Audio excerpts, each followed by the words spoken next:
What is going on, everyone? Welcome to another Brand Doctor Podcast episode. Today, I have an amazing guest, Dean Graziosi, multi New York Times bestseller, phenomenal book, Millionaire Success Habits, read it a dozen times already. Finally got this guy on the show, man. I had to run him down for a few months, but Dean, welcome to the show, my man. Dude, it's a pleasure to be here. I mean it. And, my schedule is insanity, but I love what you're doing and what other people are doing by sharing their own knowledge, sharing other people's knowledge, and making an impact. At the end of the day, when you live through impact, when you live through the eyes of service, not just the bottom line, what I've realized over, being an entrepreneur for 30 years is the bottom line automatically grows when you can shift that desire to serve other people. And I see that in your podcast. I see that in your passion. I see it in the first little meeting we had before we went live here. So I want to commend you for what you're doing. You picked a great avenue to serve, get paid, make money, change people's lives. What could be better than this? I could be, fixing cars still, and that would suck. So. Seriously. So I had met you. Well, you first came into my world. I was in Russell Brunson's Inner Circle program for a couple of years, and he kept throwing your name around, and I was like, who the hell is this Dean guy? So real quick for my audience, snapshot of how you got started and what blew up into a multi-million-dollar enterprise. Yeah, so real quick, I think a backstory helps. Right? What I can't stand is when I hear a podcast, I know you don't do this, when someone spends a half hour talking about their life. Like, I'm sure you want to know who I am and where I came from, just enough to know if what the hell I say is credible or not, right? Like, that's what I'd want to know. So the only reason I'll share this is because I bet to say I was in the exact same place so many of you that are listening or watching right now. I was someone who knew that working for somebody else wasn't an option. I was someone who also felt that I didn't have the capabilities, that I was an underdog. I didn't come from money. I didn't go to college. I had dyslexia. Everybody in my family worked for someone or struggled. Like, I was the black sheep, the underdog. Like a lot of you probably have felt at one time in your life, maybe even right now while you're listening or watching, you feel like, man, the cards are just freaking stacked against me. I get that. So the only reason I'll share that is because I felt that my whole childhood. I felt it when my friends were going off to college and they were so excited they got accepted and I knew I wasn't going. I felt it when I started working with my dad fixing cars and my hands were greasy every day and I knew there was more for me, but I still had to go suck fumes and paint cars. And then when I'm in my early 20s, I decide not to go to college and my dad goes through a really difficult time in his life and gives up on everything, moves out of his house, closes his collision shop. So now I'm 19, 20 years old. I didn't go to college. I don't have a degree. I don't have a future. And I'm just like, shit, for lack of a better word. My friends are going off to college. They seem happy. They're partying on weekends. And I'm freaking trying to make a living already at 19 years old. But all of that, I say all that because now at this phase of my life, I realize that was all designed for me. And that's some of the things I want to talk about today. Some of the things you think are holding you back are actually put in your life on purpose. I know that's easier said than done, but I'm 50 now. I can look back and say it was absolutely true. So when that happened with my dad, I had to figure a way to make stuff happen. So I started working on one car at a time out of this tiny little garage, then two cars. Then I ended up getting a collision shop on my own. I named it Dean Collision Center. Then I got an auto sales. Then I got enterprise rent-a-car account. And then Tony Robbins came into my life through an infomercial, and I saw the opportunity to share what I knew and impact people's lives, and I can make a living doing that because he transformed my life. And I decided in 1998 to create a course on how to profit from cars. Legit. I extracted what I knew. I created a course called Motor Millions. I didn't know anything else. I saw Tony on an infomercial, so I used every credit card I had, borrowed every dime I could, and I created an infomercial in 1998 called Motor Millions. It went on the air in 1999. And I'd love to say the rest is history. It was all a beautiful story since then. No shit sucked. I failed miserably. I lost all my money in between trying to figure it out. But I just had what you probably have listening or watching right now.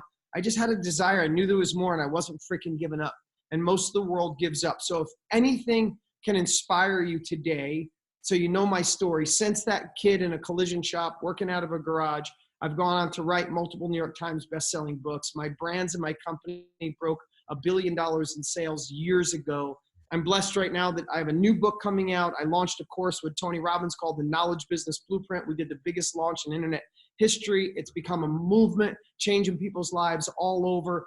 I get to be an amazing dad. I'm married to the woman of my dreams. And I'm not saying all that like, look at me. I'm saying, because my life was hosed up and I was broke and I was sad and I was stressed. But through learning what you're going to learn today and what you learned by listening to Henry's podcast while you're a part of this, these are the capabilities that changed my life. It wasn't a magical money machine. It wasn't some epiphany that came from God and said, do this. I didn't invent anything. I just implemented different habits in my life. And instead of feeling like the underdog is a disadvantage, I found a way to turn that into my fuel and make shit happen. So I commend each and every one of you for listening right now, for being here, because this is the stuff that moves the needle. Not the people holding up checks and telling you get rich in 5 minutes and get to drive a Lambo. Not being rude. That I hope those things work, but without the stuff you're learning here, that'll never work. It'll just be a dream. So that's as quick as I could say it, brother. I love it. Listen, man, I love it. You're a machine. So here's some of the things that have been coming in from my community that I think you're the perfect person to ask. So a lot of them have been starting new families, and I know, hey, congratulations. You got a little one on the way, I saw. I do. That's awesome. That's awesome. On the way. That is awesome. So as a new father myself, my little guy's 2 years old. Congratulations. Thank you. I've had people come to me and say, Henry, how do you still have that risk tolerance? Because now you have a little guy, right? Now and I've gone through similar waves like you have, where you're on top and then you're way down below, and then you're on top again and you're down below. And then when you start to build this family, you start to feel like, whoa, I can't take those risks as much as I should, or as I did in the past. You know, how did you get through that? Okay, so let me ask you a question. Sure. Henry, I appreciate you saying that. And it's funny, I never had that question asked. I think it's amazing. I love new questions. I hate when I get on a podcast and they ask me the same stuff they already know. So this is good. Let me ask you this. When your son is 90 years old, right? And he looks back on his life, would you like him to say, you know what I learned from my dad? To play it safe. Not to go after my dreams. Don't take chances. Be consistent. I got goosebumps because you know you'd throw up if that's the way your son ended his life. So do you want to lead by example and say, all right, now that I'm a dad, let me not take risks. Let me just settle in. Let me find status quo. Let me be like everybody else. Screw that. Your son needs an example of a freaking badass who puts his freaking heart out there, who takes chances. And if he fails, he'll watch you rebound through a failure, which we all learn more through failures than we do through success. Anybody's fucking happy. I tell my kids all the time, I'm like, don't judge yourself when shit's going right. Everybody can be happy when everything's perfect and you make the team and you make the catch. My daughter, both my kids pitch. My daughter's a softball pitcher. My son's a baseball pitcher. They're 10 and 12, soon to be 11 and 13. Every time my daughter would lose a game, she'd get really sad, down on herself. She's amazing for her age. And I remember one day at 10 years old or 9 years old, we'd walk around the back of the car because she lost the game. And she fell apart. She was in 2 innings, killing it. 3rd inning, she just freaking fell apart, couldn't throw a strike. She's behind my car crying. And she's like, Dad, this is too much pressure for a 10-year-old. Exactly what she said to me. She's like, I don't need this much pressure at this age of my life. I'm not a teenager. I want to quit. I can't handle this. I let the whole team down. And I just listened to her and I said, babe, I know this is hard in the eyes of a 9 or 10-year-old, but I promise you, you learned more today than you did by the last 5 games that you won. I said, how does this feel right now? She goes, it feels terrible. I let everybody down.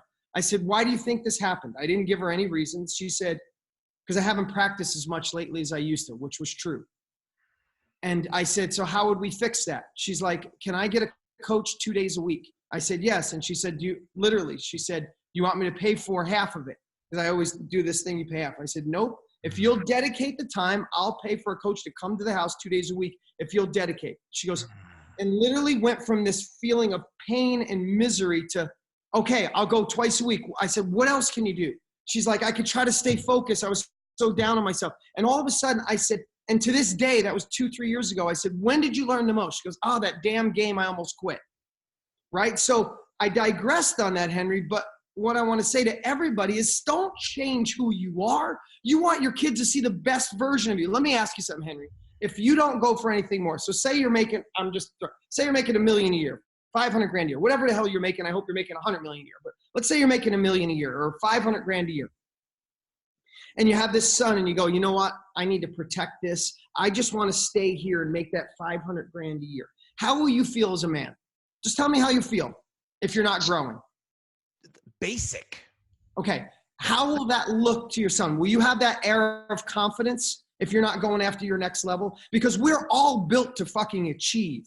Excuse my language. No, go ahead. Listen, if I can't curse, I can't talk. So, all right. So, but listen to me. We're all built to achieve. Those that convince themselves that they're okay where they are, it's bullshit. We are meant to achieve. But if you believe in God, the universe, whatever the hell you believe, I believe in God. He gave me these gifts to go use them. Like, could you imagine being at the end of your life, you're sitting with God and he's like, all right, Henry, I just got to be honest with you, brother. I gave you this ability to be risk tolerant. I gave you this ability to impact other lives. What the hell did at 35, 40, 45 years old, what the hell did you start coasting for? I didn't give you all this stuff just to freaking waste it. And I think we'll have this huge regret, like, shit, I was supposed to go for it. And I was supposed to set that example for your kids. Do you want your son to settle in anything in his life? Absolutely not. Okay, so as a Graziosi, I've been teaching my kids this forever.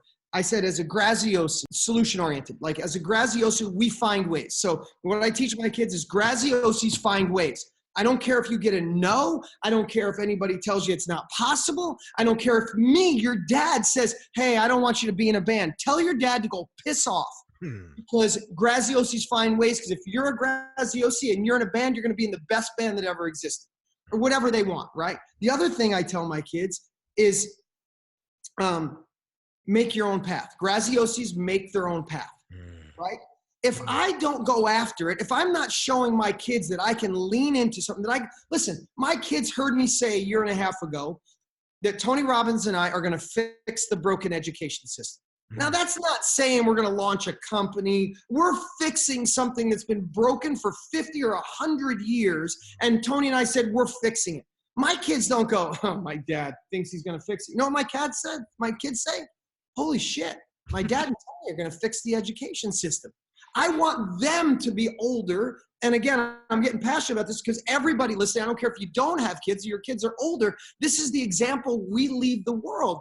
The world needs more role models. We got some shitty ass role models right now. A role model's an influencer with over 1 million views on his thing. He could be saying the worst things, setting an example that bottle service and strippers are a good thing for kids. And that's our influence. We need real role models, and real role models are the ones taking risks, taking chances, changing the world, making an impact. And the last thing I'll say is remember that they don't make statues of critics. So you don't want your kids to grow up thinking, well, we played it safe. Anyway, I'm a little passionate about that because the other thing I tell my kids all the time, Henry, and I know this sounds terrible and some of you might disagree, but I told my kids, I don't follow rules. I don't like the rules that my kids are getting taught in school. Like, my son has to go to the bathroom and the teacher says, no, I think you went enough. You can go between class. I told my kid, if you have to go to the bathroom, I'm so blessed, Henry. I have the greatest kids in the world. They don't get in trouble. They're straight A's. But besides all that, they're just good human beings. Like, legit. They don't look for trouble. My kids make bags for homeless kids. Like, I'm so blessed. Like, I know I did a good job, but I was just blessed with good kids. I told my son, I'm like, you got to go to the bathroom.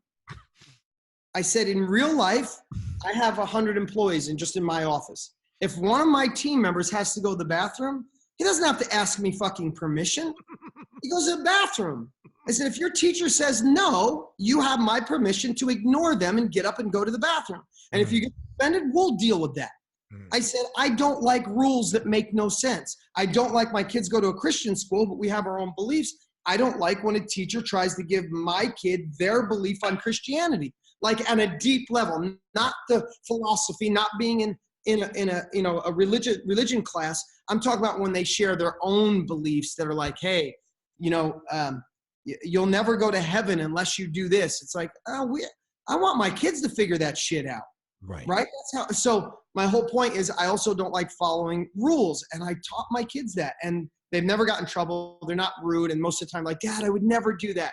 But I'm instilling that. I don't want them to work for somebody someday and they tell them something, like, it just doesn't make sense. So anyway, that was about my kids. I get passionate about it, but was it really about just my kids, or was it about life lessons for all of us, right? Yeah. Anyway, Yeah. what's next? Man, I love it, man. I love it.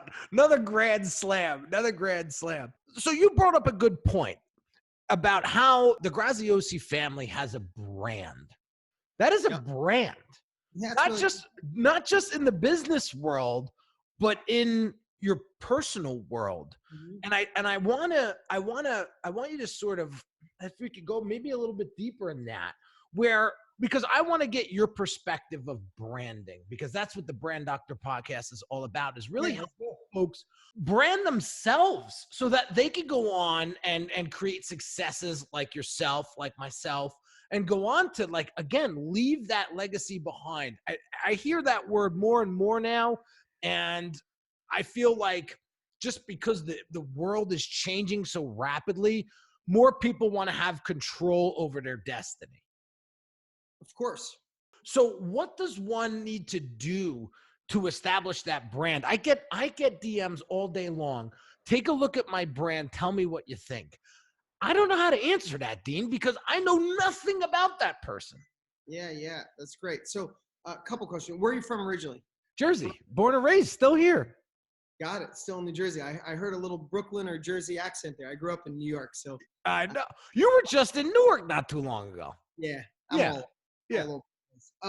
Okay, so here's what I'd say, and this is reflecting back of being in the knowledge industry, the information age, information industry, whatever you want to call it. I've been in it for 24 years. Yeah. Not many people have been in that long and stayed relevant, except for my partner and friend, Tony Robbins, got 40 years in this space, right? But if you look at the people who, again, not just saying me like, hey, I'm great, look what I did, follow me. But you look at Tony, you look at myself, you look at other people that have been consistent, making a great message. What they didn't do is follow trends on what they thought their brand should be. So I see people come out, you get a new influencer. And I don't want you to think I'm dogging influencers, man. I love everybody who shares knowledge, even the guys that I think are doing it wrong. There's probably value in there someplace. I wish some of them, I just want to shake them and say, dude, stop with the show. Just freaking, you made it here. Freaking show people really how you did it in here, right? So I don't want you to think I'm like this, this industry, I hope it cleans up in some areas. But what I believe the people who make it is they found who they were earlier and stayed with that, even if it wasn't popular, even if it wasn't cool. Because my grandmother taught me something when I was really young. She said, and I honestly didn't lie, and I've never caught my kids lying to me, because I said the same thing to them. Like, two things. I told my kids, you'll never have curfews. I won't be that dad that grounds you. I won't do any of that stuff if you never lie to me. You could tell me anything and don't lie to me, I'll trust you. I said, my daughter, I said, when you're, and this is going to get to your answer. I said, babe, when you're 14 years old and you want to stop by a guy's house that you have a crush on with your friends, or 16 years old, whatever that age is, I don't even know. She's not, I said, there's two ways to go about it. You can lie and say you're going to the mall and sneak there, and I could find out. And then that sucks that I won't trust you ever again. Or you could say, hey, Dad, because I've been telling them since they were little, when I drive them to school, I'm like, well, can you tell Dad anything, right? That's how I've been programmed. I love it. Start doing it with your son in about a year. What can you tell Dad? Anything. So my kids can tell me anything and I don't freak out, even though internally I'd want to be upset. I don't. So I said to my daughter, if you tell me the truth when you're 15, 16, you like a boy, and say, hey, Dad, I don't want to talk about this guy I got a crush on, but I'd really love to swing by his house or meet him at the mall. Can I? I said, then I know where you are. I believe you. That's what all kids do. Most kids lie. I'll trust you, and you'll have zero rules like all your friends are. I said, lie to me one time and I can't trust you. I'll watch everything. I'll hire a freaking private investigator to watch you. And they got that. So the reason I shared all that, and I got off track a little bit, but when it comes back to branding, I believe that transparency of who you are allows what my grandmother taught me, and my grandmother taught me this. If you lie, you have to remember it. You never have to remember the truth because the truth is just the truth. Now, you probably heard that and you think it doesn't equate to your business. It equates to everything in your business. If the new trend is cryptocurrency and you jump on that, the new trend is showing flashy cars, if the new trend is to be more liberal or be more conservative, if you go with those trends, you will get a small demographic of people that'll follow you for a time. And then when you change, you're looking to find someone else and restructure and rebrand and different pages and different that. It's like what I hope to be is I hope if somebody listens to me here, Henry, or any podcast or reads Millionaire Success Habits, or they read my new book coming out, or they get involved in the Knowledge Business Blueprint, or they see me on stage, or they see me at a Tony event or our own event, they go, that guy's just Dean. Like the greatest gift in the world would people, the greatest compliment I could get is if people go, man, that's Dean. So the reason I'm sharing this with you guys, when you want to know about your brand, just be the most transparent, authentic version of yourself consistently. And here's the thing I want to tell you. If you are honest with yourself and you say, this is the man I am, this is the woman I am, and you find an area that you think you should hide because it's hosed up or screwed up, go fix that area of your life. Be authentic. Listen, Henry, the thing I talk about for years in my business is I'm 50 years old. I'm in the best shape of my life. I eat incredibly healthy. I work out every day. My brand has been consistently, relevant for over 20 years. I have done $1 billion in sales. I do create the greatest teams in the world. My teams, I love my team. They're my family. We have values. We have structure. We have culture. But I'll be honest with you. I was in a bad relationship. I don't say bad. My ex is amazing. We're dear friends, but we weren't connected. We stayed together because we had children. He was a child of divorce. I was a child of divorce. We got pregnant before we decided we want to. We said, let's do this. I didn't talk about relationships for 6 years. I never posted my wife on any of my social media. And people are like, why don't you talk about relationships? You know why? Because I fucking sucked at it. I was in a bad relationship. My ex deserved more. I deserved more. We tried 50 different ways. We didn't give up. We tried. We knew it was over. We were both staying because we were afraid of our children being fragmented. 3 years ago, we decided mutually to end it. We're better friends now. My kids are thriving. I'm married to the love of my life. She's in the best relationship of her life. We still talk every day. Our kids love that we're friends. Everything is so much better. So now I can be authentic and I can talk about relationships, but I could tell you, I freaking screwed up. Yeah. I was not the man I should have been in that relationship. I stayed way too long, or maybe I didn't fix it in time, but I couldn't anymore. It was too late. But that's never going to happen again because I know how I screwed up. We're 3 years in, 2.5 years in with my wife, and it's the greatest relationship in my life every single day because I knew what I did wrong. But I shared all that, and getting back to branding is my advice would be, and Henry, you're a specialist at this, so I'd love your feedback on this. My advice would be find a way to be so damn authentic, be raw, be real, and admit the places you suck at. It makes you more vulnerable. It makes you seem real. Dude, I went broke. I had a terrible relationship. I woke up every morning for 5 years thinking, how am I going to end this relationship and my kids be okay? For 5 years, dude. Like you would think the personal growth guy, the guy that wrote Success Habits book, the guy that's all this, he's got all this shit figured out. I didn't have that shit figured out, dude, until it got so painful I couldn't take it. But when I share that, I hope people go, wow, this guy is real. And I'm not making up a story. I'm not doing it for glory. I'm doing it because this is who I am. Yeah. But if you want to learn marketing, there's not many people on the planet better than me. If you want to learn how to be an influencer, that's what I've done and impact people's lives. Like, share what you're good at, go deep, be vulnerable, stay consistent. Doesn't matter what the trends are, doesn't matter what the world is. You be you, and all of a sudden you'll start getting people who follow you, and they'll be so loyal that they'll tell friends and family, and all of a sudden not only your marketing and your direct response spend and your Facebook ads, you'll have this viral piece growing. You won't even see it. And all of a sudden 1, 2, 4 years in, you're like, holy shit, my brand exploded overnight. It didn't explode overnight. It exploded because it all of a sudden spilled over that your heart was so transparent. People told their friends. Yeah, when I was growing up in Long Branch, I was one of 50 white kids in my whole high school. So they used to call me the cool ass white bread, right? Okay. So when we were out in the park, either playing pickup basketball, pickup football. So we're on the basketball court, we're on the football field, and we had these guys that love to run their mouths. So we would say, well, if you're going to talk that game, show and prove. So I grew up with that philosophy in my head, show and prove. So the thing that I want to share with the audience real quick is this. If you're coming online and you're super polished all the time, I'm going to actually get a little bit more skeptical than if you came and said, I had one of the shittiest days in the world, and here's why.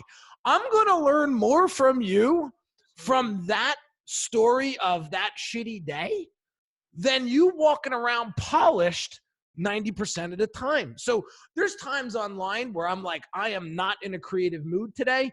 I'm out and I go for a walk with my dog. I'll take my son out of school early and we'll go hang out. The point that I'm trying to make is people are voyeurs.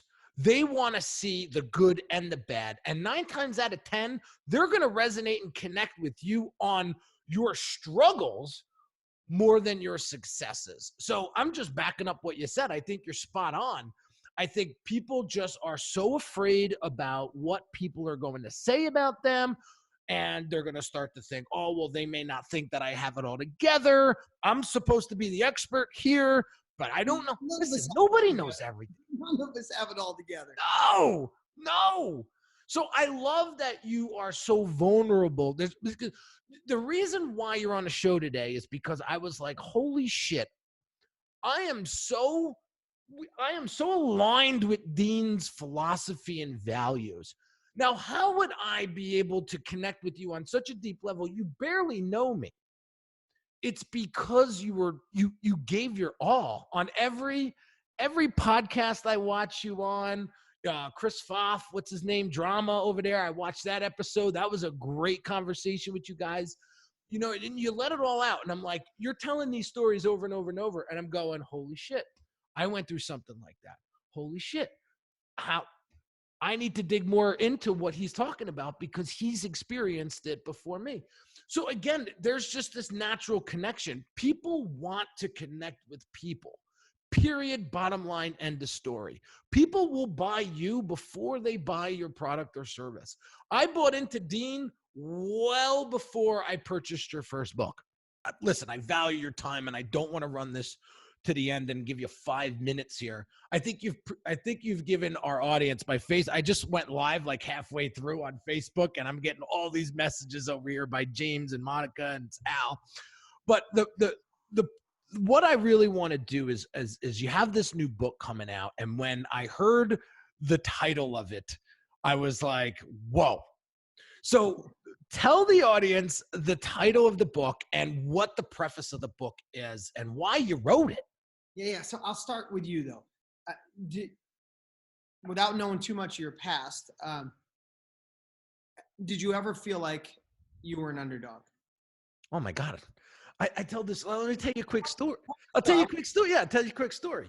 So I was a chubby little Italian kid. Don't get confused by the last name Kaminski. My mother was half Italian, half Spanish. So I get a lot of my personality and attitude from her. So I was a chunky little son of a bitch when I was a kid. So they threw me in soccer, like BYAA, like the town league. Dean, I fucking hated it because it took me 3 wins just to get to the other side of the field, right? So what happens is, I don't know how we made it, but we made it to the championship game. In 1988, I was 8 years old. We make it to the championship game. There's 300 people on the sideline. Every time I would chase after this ball, it would be on one side of the field. By the time my chubby little ass got to that side of the field, guess where the ball was? They were going the other way. All the way on the other side. So this is going on and on the whole game, right? So now I'm like at my wit's end. And I am literally, Dean, ready to walk off the field because I've had it. Out of the 300 people on that sideline, I saw one person, and it was my dad. And he said, and I can hear him screaming to this day because his voice is so distinct, "Go, go, get that ball, go," screaming. I don't know what came over me, Dean, but I like had rockets in my ass. I trotted after that ball so hard, tracked it down, blew everybody aside, finally had control of the ball. I never touched the ball the whole season, basically, right? Got it down the field and fucking scored my first and only goal in my entire soccer career. I live my life today, 39 years old, by that story. Yeah, I appreciate you sharing that. And literally, I'm sitting, you can't see it, but I got goosebumps because I love the underdog story. But your example is the reason I wrote the book. And the name of the book is The Underdog Advantage. Because what most of the world doesn't realize, that our disadvantages, that are our so-called disadvantages, are actually our rocket fuel to be more successful than anybody else.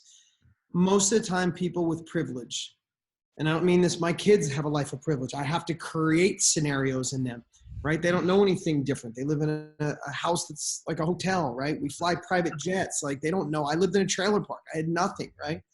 But it doesn't matter if you're born with that. I'm teaching my kids to have an underdog instinct, an underdog mindset. And here's what I want to share. Just take your scenario on the soccer field, right? You're a little overweight, right? You're not the fastest kid. Like, you felt disadvantaged, but you were out there anyway. Let me just ask you, did anything change in that moment? Did you change? Did you automatically lose weight? Did you automatically get faster? Did you automatically get taller? Did you go through puberty while you were on the field and get, like, nothing changed? The only thing that changed, Henry, and this is not just, I'm going to go deeper. The only thing that changed on that field is that disadvantage that you thought you had this whole time playing soccer. Overweight, not that fast, can't get the ball. In a moment, you flipped the switch, and that shit became your fuel. And it's like, without realizing, you were like, I don't care that I'm shorter. I don't care that I'm overweight. I don't care that I'm not fast. You took a disadvantage, made it your freaking rocket fuel, and you changed the history of your life probably in that moment. And I say that, I'm not kidding. I have goosebumps. I got them on my face right now because that's where life changes. And most of the world never get to see that they have another level. They don't get to see that all of these things stacked up against them are actually a gift from God, because when you flip them, it is your rocket fuel. Did you ever feel like you wanted to prove those people wrong? Oh, hell yeah. Did you ever feel that you were underestimated? Oh, for sure. Did people ever tell you were a dreamer in your life? Oh, my God. Of course. Did people tell you, hey, Henry, it's time to get real, dude. Come on. I know you got this dream of having a podcast, doing stuff, but come on. You got kids now. Let's get this real. Get a real job. Right? All of those things, here's the deal. All of those things to the majority of the world make people go, maybe they're right. And you only need a glimpse. 20 people tell you, dude, you're not going to do a podcast. You're this guy from Jersey. That's good. You're good with brands. Like, whatever it is you're doing, people tell you that, right? And most of the time you fend them off. But when you hear it 10, 15 times, if only 5% sinks in, then one morning you wake up and go, you know what? I do have a 2-year-old son now. Maybe I should just, and that's it. It's over. Boom. Right? And here's the thing. You are strong enough subconsciously to take your disadvantages and to make them your advantages. Most people aren't. Most of the world, you know what? Maybe I should take that job. Maybe I should stop playing the guitar. Maybe I should stop trying to be an influencer and help other people. Maybe I shouldn't try to do masterminds. Maybe I should just, my dad's buddy's got that company. I could go work for them. And they're disadvantaged. Because everybody in the world feels like an underdog at some point. And once we realize that is our gift, life changes. And I knew I had to write a book to identify what I believe are the 7 biggest underdog advantages. Like something right now, as you're listening, you think is holding you back. If I give you one chapter out of this book, you go, holy shit, the thing I thought was holding me back is actually where I go for the fuel. Yeah. Listen, I geeked out when I wrote this book. I love this book. I can't wait for the world to see it and read it. But I geeked out. I listened to a 42-hour book on George Washington's life. Now, everybody knows George Washington had a disadvantage and ended up being the guy who made America what it is, right? Everybody knows that. But man, I dug into knowing the day was like a 42-hour listen. He is the quintessential underdog. Everything he did, he wasn't a part, like he originally started out, and I don't want to digress too long, but he originally started out in the British regiment for the colonies when we were under British rule, right? But since he was American born, they were prejudiced against him. So he got half the salary of all the British born soldiers that lived in America. He got all the shitty jobs. He was the one that when they'd go for a meeting, even though like he was in the army making decisions, they'd say, oh, I'm sorry, you're not allowed in this room. And they'd close the door on him and they'd go have the meeting because he was American born. He was shit. And because his dad had money but ran out because he was the 5th child, by the time it got to George Washington, he was the only one that didn't send off to college. So now he's got no college. His dad dies. He's living with his mom, who's a freaking, I can't stand his mother. She's so mean to him. He never did anything right in her eyes. It doesn't matter what he did. It wasn't enough for her. So she was mean to him, didn't go to college, all of these things against him, but he found a way to make it his fuel. He wasn't, oh, poor me, I don't have college. My brothers do. Shit, I'm not going to make it. He's like, okay, I'm going to study and be a land surveyor so I understand the architecture or the kind of the land. So if I ever become, a general, I'll know the land better than anybody. So when it went that, he knew the topography. He knew it like no one knew it, right? But just think about this. He had one thing I call the power of you can't. Most people are told they can't. Eventually they go, maybe I can't. People who turn their underdog advantage into advantage go, I'm at a point in my life when people say you can't. I'm like, oh, hell yes, that means I can, right? So I've turned that into a fuel and there's a process. So people telling him he can't, people underestimating him, people not expecting him to do anything. They never saw him coming, dude. They never saw him coming. When he flipped to the colonial army to fight the British, I want to fast forward all this. There's no way he should have made it. Wasn't smart enough. Didn't have the money. None of this stuff. This guy ends up leading the colonial army to fight against British. And I just want to give this one thing because everybody knows the story, but not the details. Just picture this. Don't picture this George Washington character. Picture it yourself. He decides to take on the strongest army in the history of the world. The British army at that phase, no one messed with them. Wherever they'd go, they'd conquer. So they find out that this little ragtag revolutionary army is going against them. They fight in Boston. Now they're in New York City. The King of England sends 30,000 troops. 10 of them are Hessians. They're trained killers from Germany. They're hired by the king. They're getting paid to go over, and he says, make an example, wipe them off the map. 30,000 of them come. They're in the Bay of New York. George Washington has 6,000 people from 14 to 60. Half of them don't have shoes or clothes. It's winter. They're walking through the snow, and there's blood trails because they don't have shoes. They only have enough gunpowder that each person has one shot. They come in. They send the Hessians in. They send the 30,000 troops in. They take Brooklyn. They take Staten Island. They take Fort Lee, New Jersey. They take it all in 2 minutes. They wipe out 6,000 to about 4,000. And then the British says, let's put an end to this. They hand out flyers. It says, if you come over to our side, we'll forgive you and we'll give you money. So another 1,000 or 2 soldiers run over to the British side. Now there's George Washington's got 3,000 people. Again, don't look at this as like a historic thing. Look at it. You're in this picture. You just get destroyed by the strongest army in the world. And the Hessians are so ruthless, about 1,000 of them gave up, and they killed them with bayonets. They just went and killed all of them to make an example like, don't screw with us. You guys, you stupid little colonials with nothing, stop. So we're going to make an example. So now George Washington crosses the Hudson and he's running through New Jersey with 3,000 people trying to escape this army coming to wipe them out. If you don't know the end, right there you go, it's over. How does 30,000 of the strongest army in brass, lots of guns, going, and they don't have any food. They're literally stopping at farms trying to get corn off the husks. Like, they got nothing, dude. You think it's over. But because he was an underdog, because they made fun of him, because they didn't think he was smart enough, because he had to be resourceful. People in today's world, and you think you need resources, you don't. If you could have a choice between resources, somebody giving you money, or be resourceful as shit, take resourcefulness, not resources. Resourcefulness wins 100% of the time. George Washington gets his men together. He finds out on the other side of the Delaware, that's the famous Delaware crossing, he finds out that the 10,000 Hessians are on the other side. It's Christmas Day. They just kicked George Washington's thing's ass. It's Christmas night. They decide to party. There's no way George Washington would have the balls to attack us. So they put down their arms, they drink, they party. George Washington, in the middle of the night, the coldest night of the year, icebergs on the Delaware River, gets 3,000 troops across in the middle of the night.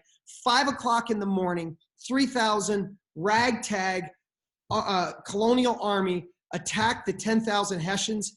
They beat them in 45 minutes because they didn't know they were coming. And that's one of the things I love about underdogs is they never see you coming. People underestimate you, so they don't know you're going to kick their ass.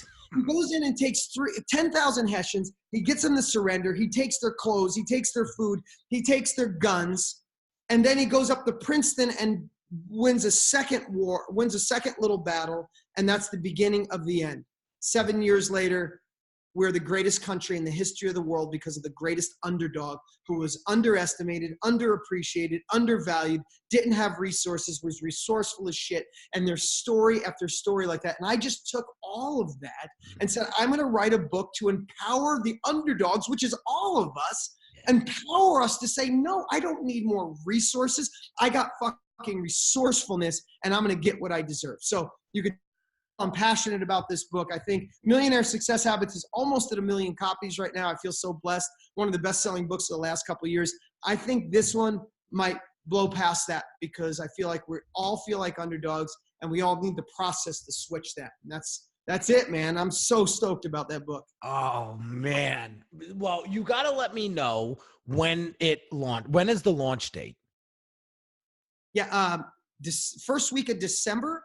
And we set up a link. If your peeps want to go get it, they can just go get it at deansbook.com. So we got it up at deansbook.com, and you can get it on Amazon. I think it's going to be $19 on Amazon, or you can get it at my link. You get it for free. Just cover the shipping and handle. So either way is great with me. But if you ever felt like an underdog and you'd like the ability to see a clear path to switch that, and I also share stories in there that I've never shared anyplace else. I go deep on stuff I went through in my life, not because, oh, look at me, just so people can reference their own life and then find that fuel. So I think it's gonna be my best-selling book, and I can't wait for the world to read it. Oh, I can't wait for it to hit the world either. I can't wait to pick up a copy myself.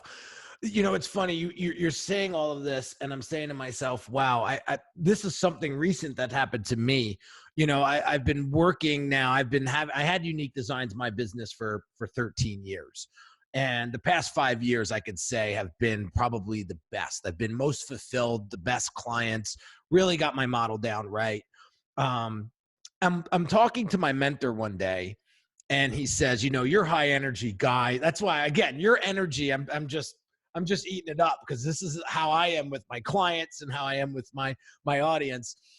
So he says to me, I want to help you get more clients like you, because I think you would really, you'd be able to take them to even higher levels. So he says, how do you feel about pro athletes? Do you like sports? And I go, I love sports. I'm no analyst by any means, but I'm a huge sports fanatic. I'm sorry. You know, I watch it occasionally. He says, I think athletes would absolutely benefit from what you bring to the table. So I was like, but Chris, it's like starting all over. I don't have any athlete clients. And he says, that's what's going to make it even more fun. You got to get resourceful and get out there and let the world know that these are the clients that you want to work with. Dean, crazy as shit. A week later, I get a DM, random. Guy says to me, what's your deal? I just found out about you, just popped up in my feed. I just want to know, like, what are you all about? He was like, what's your phone number? I'm like, bro, I was like, you know what? What the hell? I give him my phone number. Calls me up, played for the Green Bay Packers, and needs help with branding for a new business that he wants to create, right? So now I put out into the world that I want to work with these folks, right? Chris Howard shows up literally on my doorstep on Instagram, plays for the Jaguars. A good friend of ours is dating one of the cornerbacks for the Jets, going to hook us up and have a conversation. This is crazy, but here's the point that I want to make. All of these guys that I've been working with thus far, they were all underdogs. They were all underdogs. If you'll dig into everybody, we're all underdogs, but right now only a few people know how to turn that into fuel, and I'm hoping the book allows everybody to do it. And that's what I think people are so hungry for. And I congratulate you for picking up on this. Like, one thing about Dean, he's got his pulse. He's got the pulse on what people are feeling and what people are wanting right now. I think that is just a trait, God's gift, an X factor about you that I feel that too. I feel like I really, even when I get on stages, I feel like I know what their hearts need. Yeah. And most of the time it's not what they think they need. They want one thing, but I know what they need, and I want to deliver them what they need, you know? Right. Dean, I appreciate your time. You spent an hour. I had you booked for 30 minutes. So listen, man. Dude, I enjoy your conversation. I enjoy the energy you give to the world, man. Keep up the good work.